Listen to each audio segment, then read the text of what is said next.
Good morning, everyone. Welcome to Microsoft. I'm super excited to be here today and have a chance to welcome you here. How many of you have been to Microsoft before? Raise your hands.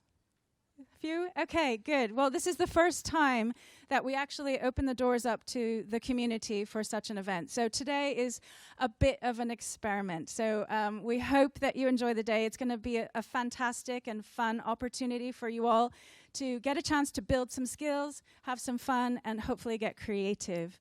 I'd like to welcome you all and welcome especially Richard Conway.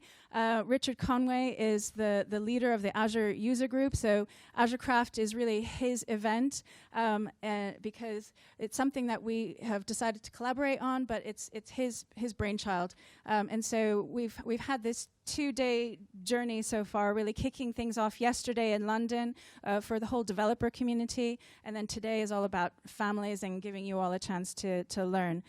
So over to you, Richard. Yeah, absolutely. So good morning, everybody. It's really, really early, isn't it?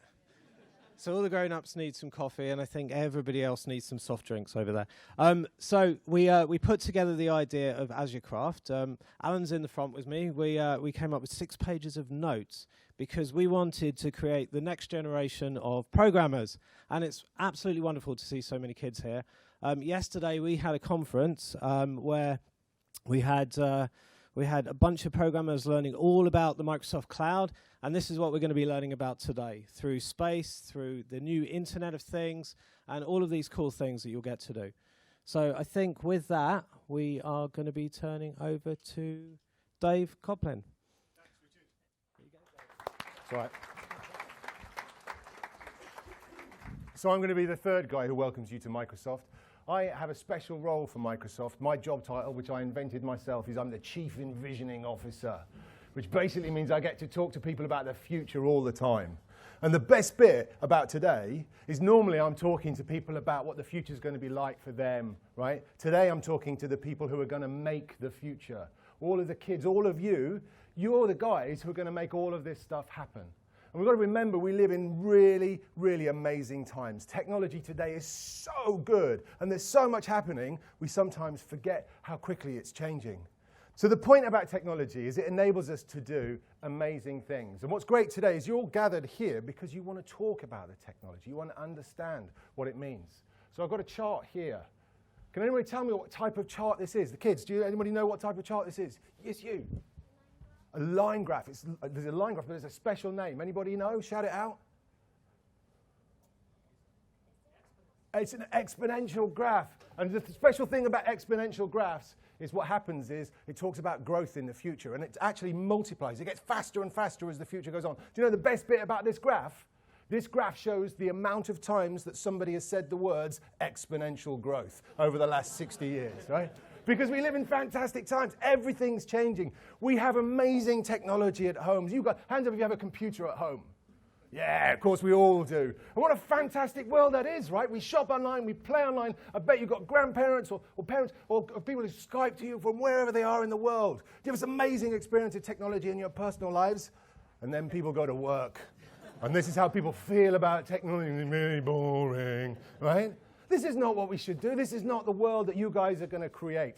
We're going to do different things because the best thing about all of you is you have really high expectations. You have amazing experiences in what you do with your personal lives with technology, whether it's playing with your friends online, whether it's shopping, whether it's communicating. And those expectations are the things I want you to carry with you because you've got a big job to do. You've got a massive job to do because we struggle today. Do you know what happens at work? Most people work like this guy. Most of the ways that we work, the processes, the tools we use, were kind of designed in the 19th century, 200 years ago. We work like Victorians today, only we use new technology to make those old Victorian working practices a bit quicker, a bit better. We don't use that technology to change things. And on a good day, if we're really thinking about how cool technology is, we might share the odd cat video, right? This, ladies and gentlemen, is not your future. Please do not let this be your future. There's nothing wrong with the Odd Cat video. I'm a bit partial to them myself. But it cannot be just this. There is so much more that we can do with technology, but we've got to break free. Your job, kids, is to wake up the grown-ups. You've got to show them how good this stuff is. You've got to show this stuff how it's going to change the world. Because when you do that, you create the future. You become the future, and that's what we need from you, all of you.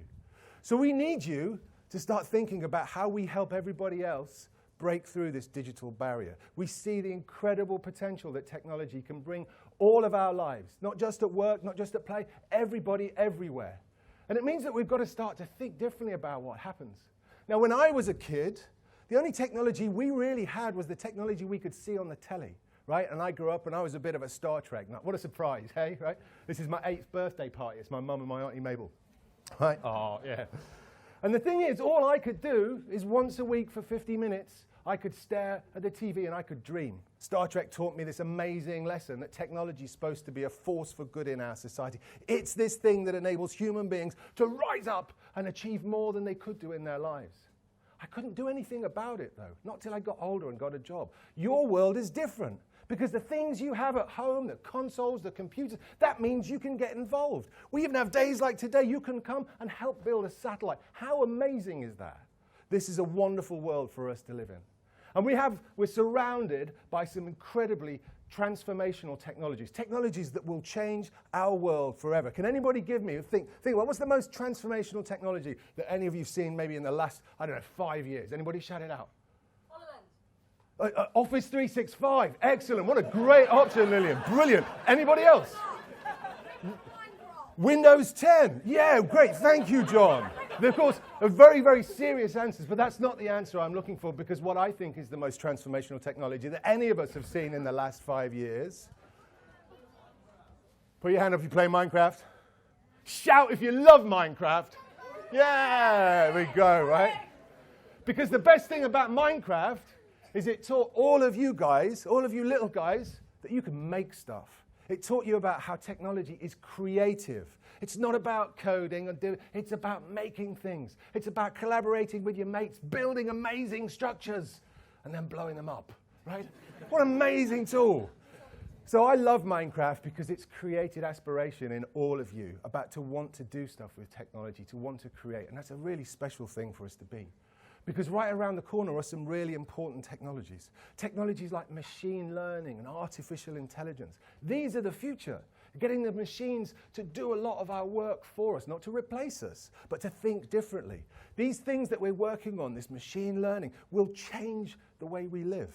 It will change how we relate to each other. It will change how we even think about what it means to be human.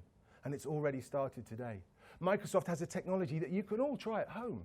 And it uses the power of machine learning to deliver real-time speech-to-speech language translation. We demonstrated it a few years ago. We had a gentleman who speaks German connected to a lady who speaks English, connected via Skype. The gentleman speaks German, the lady hears English. Lady speaks English, the gentleman hears German. Real-time, no human beings involved. Just some amazing, amazing work going on with algorithms. I love this as an example because it makes me think about how different our future is going to be. I have a 10-year-old son. Stand up, John. Say hi, everybody. Right, thanks, John. Okay, you can sit down or you can come up if you want, buddy. Do you know what? You could probably do this. You've seen it enough times. The thing that I think about this technology and him is, do I bother to get this guy to learn a foreign language at school? Because when he enters his world of work, it's going to be a redundant skill.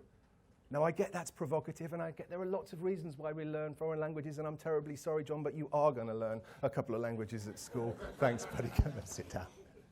And the thing is, as a result of this technology, when he emerges from his education, not only will he be able to speak 1 or 2 languages, he'll be able to speak another 152 languages fluently. He'll be able to travel the world communicating with locals as if he were a local. This will fundamentally change his cultural experience. It's an amazing world that we live in, and this is just one example. Now, if you want to know how machine learning works, here's a brilliant example. There was some really good research done a few years ago that shows if you speak English, as long as I keep the first and last characters of the word in the right place, I can mix up all of the other characters. I can even misspell words, and you'll still be able to read the text. Can you read the text, guys? Yeah. And there are 2 reasons why this is a great example of machine learning. The first is it's completely contradictory to the way that we're taught language at school. It's complete. How many of you love English at school? Yeah? How many of you want to show off to your English teacher next time you see them when you're back at half term? Okay, because there's a little trick, right? The way this works is that when we're at school, they think that language is logical. They try to teach us all of these rules. They teach us things like, has anybody taught you the I before E except after C rule yet? Have they taught you that yet? Well, what they don't tell you is that there are 923 exceptions to that rule. There are more, I'm breaking some rules today, I tell you. There are more exceptions to that rule than there are to the rule itself. Language isn't logical. It doesn't follow rules, it follows patterns. And as humans, we know this, right? Because from the day we learn to read until the day you die, you create, curate, and tend to your own pattern of language. Every time you read something, you're making your pattern a little bit better. This is exactly how algorithms work. It's just how they work. And the second reason why this is a great example, because it shows you the limitation of algorithms. Because what do you think happens when I show this slide to somebody who's just beginning to learn to speak English? Or if I'd shown it to you guys, maybe when you were 4 or 5 years old and you're just forming your own language skills? You can't read it because you haven't got a pattern. You haven't built enough of the pattern. And this is our job as humans for the next few years, the next decade or so. It's our job to make those patterns, to make them make sense. And this is where we come in at Microsoft. We have a really, really special purpose and a passion, and you'll find it in anybody who works for Microsoft, or anybody who works with our partners, Richard and his team. You come and ask us why we do what we do. It's one simple reason. We'll use different words, but it's one simple reason. We all believe that technology is an amazing power for good in our lives. And our job is, I don't care who you are, I don't care how old you are, I don't care what job you want to do, I bet you we can use technology to make it better. And I want you all to help me build that world. This is Microsoft's mission, to create the tools that make this possible. And we're really lucky at Microsoft because we get to think about the future all the time. And I want to play you a video now. This is a video that was set in the future. This is some of our guys thinking about what the future might look like. This, kids, will be your future. But there's one problem. You've got to help us build it.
Now, the best bit about that video is everything you saw there, number one, is completely made up. All of the products and all that stuff, it's all fabricated. We invented it like you would make a film, except for one thing.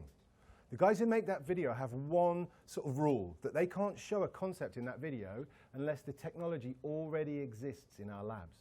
So everything you saw there, the holograms without the dorky headset, the different ways of interacting, the full-length screens, that all exists in our labs. This is going to be your world, but we need your help to build it. And if we're going to do that, we've got to get you excited about this stuff. We've got to get you equipped with the right kind of skills. We cannot do this without your help. And I don't mean we as in Microsoft, I mean we as the human race. This is the challenge that lies in front of you. And in order to do that, kids, this is especially for you, there's some things that you've really got to think about. Number one, data is your friend. You may think it's just a bunch of boring numbers and words, but actually your ability to use data like magic is the thing that will help you build the tools that create the opportunities for all of the things that you want to do. So listen to your maths teacher. Get them talking about computational stuff. Get them talking about how you look at data. You've got to do some things to look after yourselves as well. The internet is a really scary place sometimes. We've got to look after each other. We've got to make sure that we keep each other safe, that we look after. And in particular, we've got to behave responsibly. Part of the problem with the internet is it's really easy for people to misbehave, to be naughty. That's not cool. That doesn't help anybody. So we've got to think of it in a different way. We've also got to find out in our lives about where technology can help us and where it can't. Now, I know it's hard for many of us to believe that there are times in our lives where technology can't help you. I'll give you a few clues. When you're sitting at the dinner table with your parents, right? If you catch them, and this is not about you kids, this is about them, right? If you catch them looking at their phones while you're sitting eating your dinner, you say, hang on a minute, I thought we were having dinner.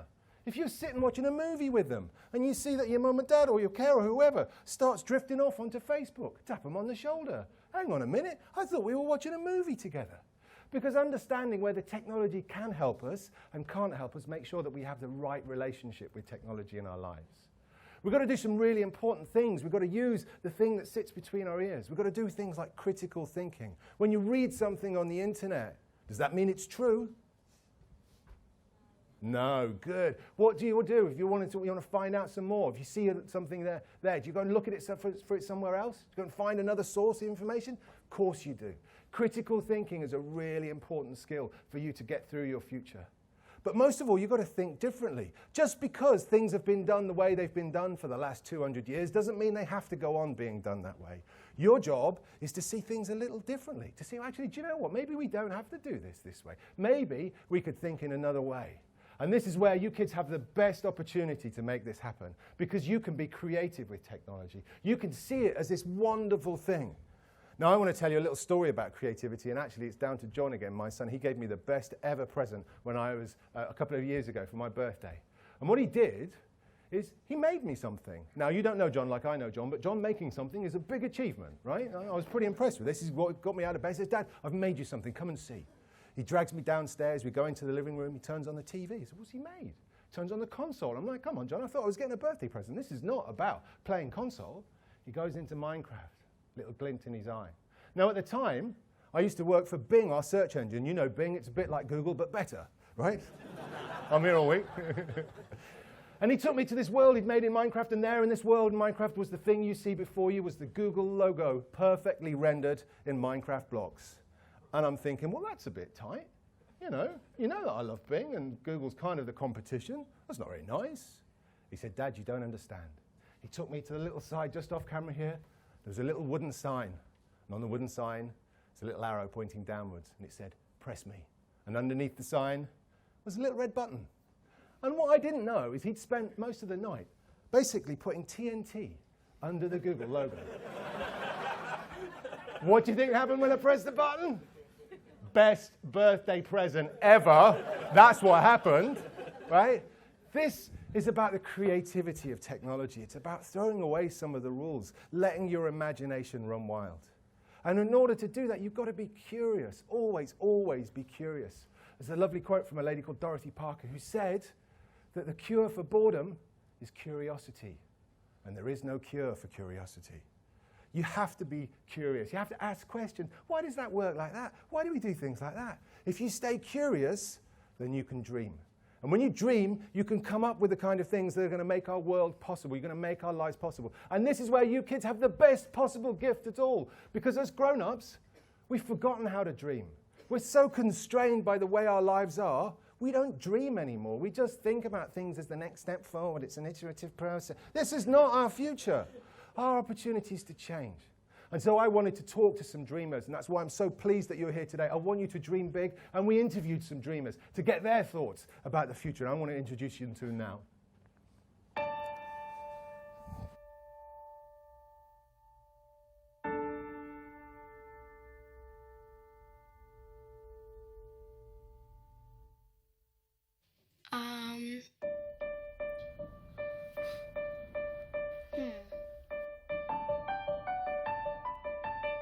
Cars in the future will be way smarter than cars now because you can select anything. It'll have a computer in it for you, a TV. You don't have to drive the car anymore.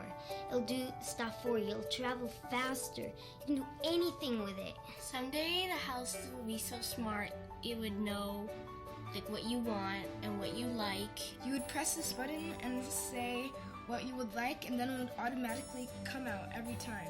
Sometimes you wish that, oh, I wish I could have pizza right now. It would be like, but you gotta speak clearly, because you could say, hey, vegetables while coughing, and then something weird will come out, like some sort of weird new alien life form. Someday they'll make this sphere that will make it look like you're wearing what you want to wear. I would be a ninja and I could try a million outfits, and one of them would be red, one of them will be dark black, one of them will be light blue. Someday, robots will help me do whatever I want. Like if you want to go to Paris, your robot will just like fly you there, express ride, or just teleport you there.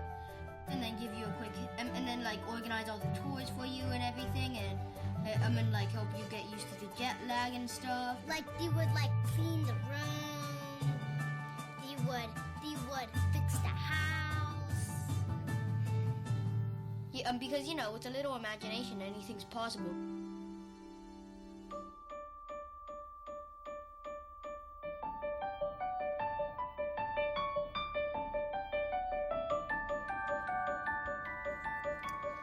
So kids, I want you to continue to dream. I want you to enjoy today. I want you to be curious about today.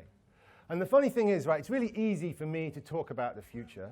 I just get to talk about it. I get to dream. Stuff is wonderful. Now I want to introduce you to somebody who's actually doing stuff about the future, actually is making things happen. And we're really, really lucky today to have Abby Hutton from Airbus, who's going to talk to us about all of the amazing work that she's been doing. Welcome, Abby, to the stage, please. Thanks, Abby.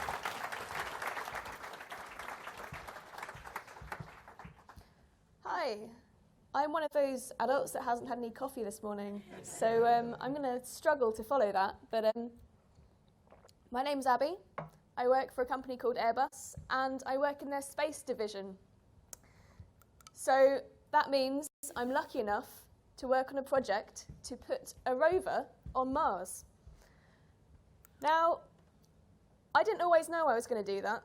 If you'd asked me while I was at school what an engineer does, which is what I am, this is the kind of pictures that would come into my mind. Kind of grubby job, fixing things. And then I saw on the news a mission to Mars, and I heard that British engineers and scientists were working on this mission to Mars. I thought, well, if that's engineering, I must have got it wrong, because that sounds pretty cool, actually. So I went to university, and I found out that engineering was all kinds of other exciting things, not just space, though space is clearly the coolest. There are things like green energy, there's robotics, there's dynamics, there's all of the things to do with like new planes and Formula One and all of that kind of thing. And all of these things are really cool and really inspirational, but I still wanted to make spaceships. So I went to work for Airbus, and I started off making bits that go on this mission to Mercury. They go there. That's going to launch next year. And then I made some other things that look a bit like this, and they go on telecommunication satellites where you get your Sky TV. They look like that in real life, and they go on there. And those things, some of them are going around the planet at the moment as we speak, which is pretty exciting. So that's what engineering did for me. But then an opportunity came up. My company was working on a mission to Mars, We were going to make a Mars rover to go there. So, of course, I couldn't say no to that. So I applied for a job on this project, and now I'm a structural engineer working on ExoMars. So, what's ExoMars? I mean, we've sent rovers to Mars before. We've got all kinds of missions up there at the moment doing things. Why is ExoMars any different? Well, our mission has a very different stated objective to all of the missions that have gone before. All of the missions that have gone before have gone to look at Mars and to work out what's there. And some of their stated objectives have been to look for the conditions for life on Mars. Okay, what does that mean? That means we're looking to see if there's water there. If we go there and we live there, could we live there? Are there the right things on Mars to support us as life forms? Well, that's great, and it's very exciting to think about sending humans there, but our mission has a very different objective. We're looking for life on Mars, past or present. So is there actually life there at the moment? Not human life, not life from Earth. Is there different life on Mars? Are we alone in the universe? Is it just us? It's one of these big questions for humanity. So ExoMars is going to Mars, and it's going to look for life that's already existing on Mars. We know there's water on Mars. We've seen methane on Mars, which normally only comes from biological processes, sometimes volcanoes, but we don't think there's any active volcanoes on Mars either. So where is it coming from? These are the questions that we really want to answer before we send humans to Mars. Because once you've sent a human to Mars, you've contaminated Mars with Earth life. You can't sterilise a human.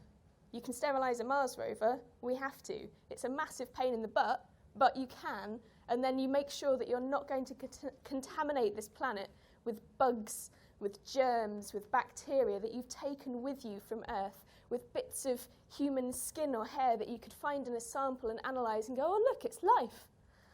But it wouldn't be Mars life. You wouldn't be answering that question. So that's what we're doing with our mission, looking for life, past or present on Mars. And the way we're going to do that is you've got a massive drill on the front. It's 2 meters long, that's taller than I am, that we're going underneath the surface. We're going to drive down into the surface of Mars, where it's still protected from all of the radiation at the surface, where there's water under there, and where we think that life might still be lurking, or even if it's not still alive, where we might be able to find that life and know that there was life on another planet that didn't come from Earth. So that's where Bridget comes in. You might have seen my shiny friend out in the foyer. If not, you definitely need to go and visit her later. This is Bridget, and she is our prototype Mars rover.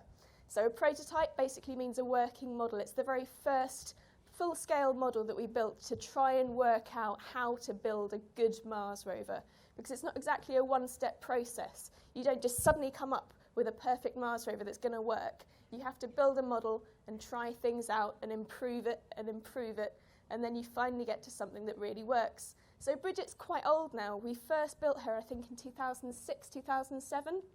So she has been all over the place. She has met all kinds of people. This is her meeting the science minister. She's actually met the last 6 science ministers. This is her meeting Angela Merkel and also the Polish Prime Minister here. This is her with Brian Cox and Dara O'Brien on Stargazing Live. She's met Prince Philip. She has got all over the place. And just a couple of weeks ago, she was being driven by Tim Peake while Tim Peake was on the International Space Station. So he was up there on the International Space Station floating around in microgravity, and he was driving Bridget.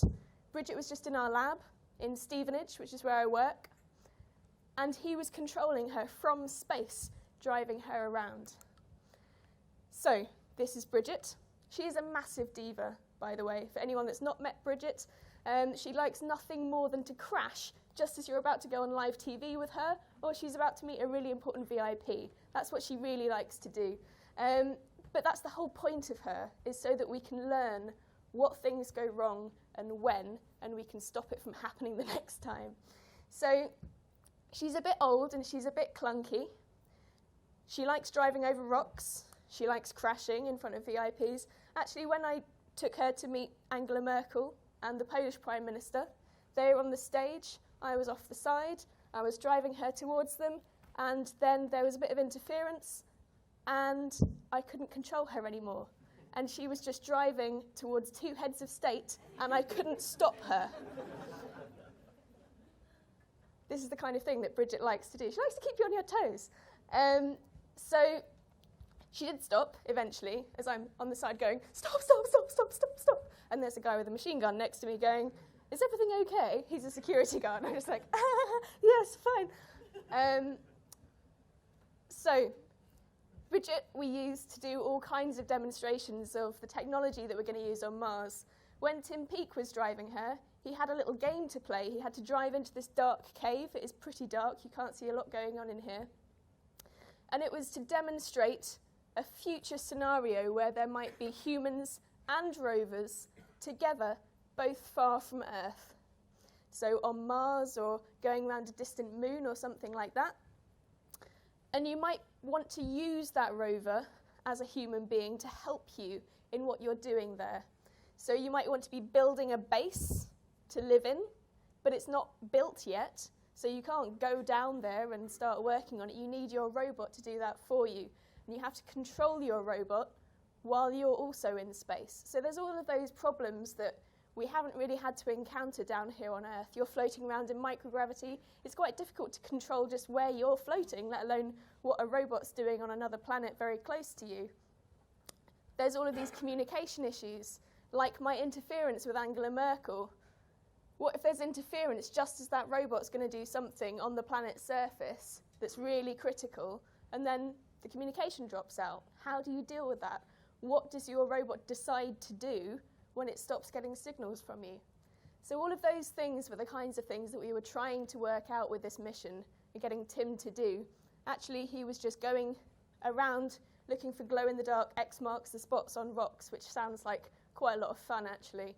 But it did have a real science objective as well. So, Bridget was the first, but she's just the first of a family of prototypes, because you never get it right the first time. You have to keep iterating your design, improving your design, until you're happy that you've got something that's going to work absolutely perfectly. Especially going to Mars, you can't just go up there and fix it, or go, oh, sorry, we got that bit wrong, we're just going to take this off and bolt this bit on instead. It has to work perfectly. So we've got a whole family of prototypes, and we haven't stopped yet. We're still going to build at least another 1 or 2 before we send the final version up in 2020.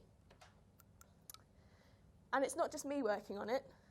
There's 140 people just at Airbus in Stevenage working on this mission, but there's people all over the world working on it as well. We're not the only company working on it.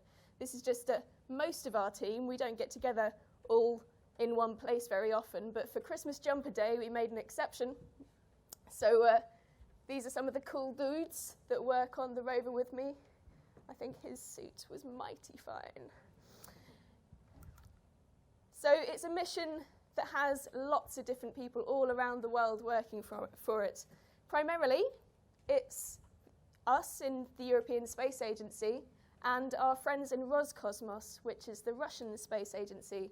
But we've got people from all over the world working on the mission as well. So there's not just the rover, there's also a part that you might have seen in the news that got launched in March, which is the 2016 mission, the Trace Gas Orbiter. And that's going to go over there first. It's going to land a little Schiaparelli lander on the surface, which is going to teach us about how to descend through the atmosphere and land safely on the surface. And then we've got our rover that's going there in 2020. And we've got instruments and equipments from all over the world going on that rover. Not just Europe and Russia, but also the USA, Canada, Israel, all kinds of people getting involved in this mission. But that's not going to be the end. That's not the last mission we're ever going to send to Mars. It's barely the beginning. We've got all of these visions. We've had visions for years of sending people to live on Mars, and now it's really likely to become a reality.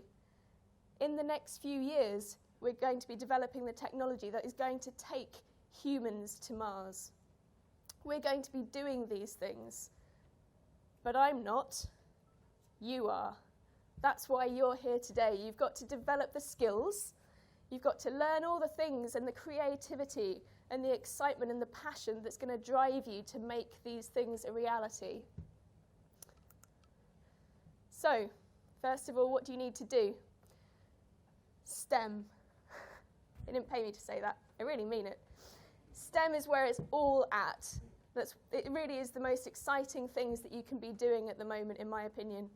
You need to be concentrating in your science subjects, your technology, your maths, and you need to be able to keep that enthusiasm, that curiosity, that passion alive, and think of the end goal, think of what you're going to apply it to, and have that spark of enthusiasm always. You need to take things apart, you need to look at them, you need to know why they work and why they don't. You need to not be afraid of things not working the first time. You have to keep iterating, keep improving your designs until you get something that works. It doesn't work first time, it never does. You just have to keep trying, keep improving until you get something that's really awesome. And then it's over to you. Who's going to take us to Mars? Whose boots are going to be the first ones crunching through the sand? Do you want to be that person? You can be that person. Do you not want to go to Mars? Does that sound a little bit risky? Okay, send someone else. You can be the one that makes a spaceship that goes somewhere that nobody's ever been before, and you can stay right here. There's all kinds of jobs for everyone, and I really expect you to be the people that are doing it. I'm really excited to see what you're going to do today, all the things that you're going to learn, how you're going to put it together, how your creativity is going to come up with things that we wouldn't have thought of ourselves. So, go out there, enjoy every second of it, and I really look forward to meeting you on Mars one day.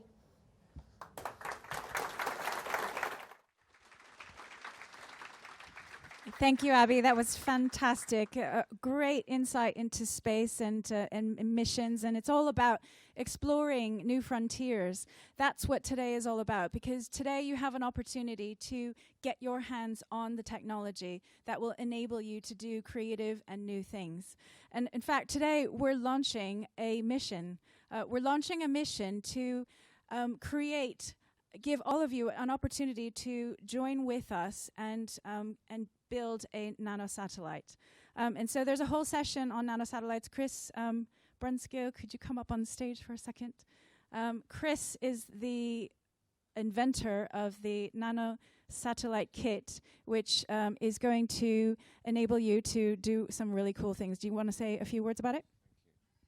Hi everyone, nice to see you all today, and thank you for coming along. So my job is quite boring day to day, but I do get to look at new interesting technologies for satellites, and as part of that we developed our own satellite at the company I work at to help teach people how they work. This is a complete functional satellite. It fits in your pocket. It's called a pocket cube for obvious reasons.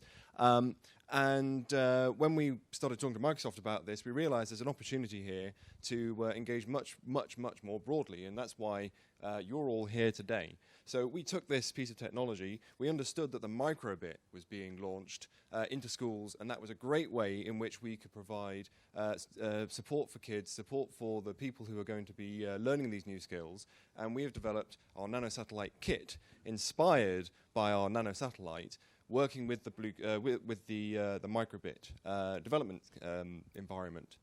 So what we've got on for you today is the opportunity to get hands-on with this technology. We've got our Build a Nanosat lab, where we're going to be using some of these sensors and doing some experiments to find out about how we use them on satellites and to learn about our atmosphere and the types of sensors that we use. And we also have a space race where you can assemble the kit and fly it on a balloon to grab some remote sensing photographic data. So please come along to those events and get stuck in. It's going to be really a lot of fun because we're going to be looking at the actual technology that allows us to do this. Great, thank you very much. So this is your opportunity. Today is a chance to get hands-on. The microbit is has been launching out to schools all across the nation. 1 million of these are being given away for free. If your school doesn't have it already, then go and talk to your schools. But today is a chance to get hands-on with the microbit, with the nanosatellite. You have a chance to build. So I think that's pretty much it. Come, go have fun, go into your sessions, and then we're going to be back here 3:45 for the showcase and the awards.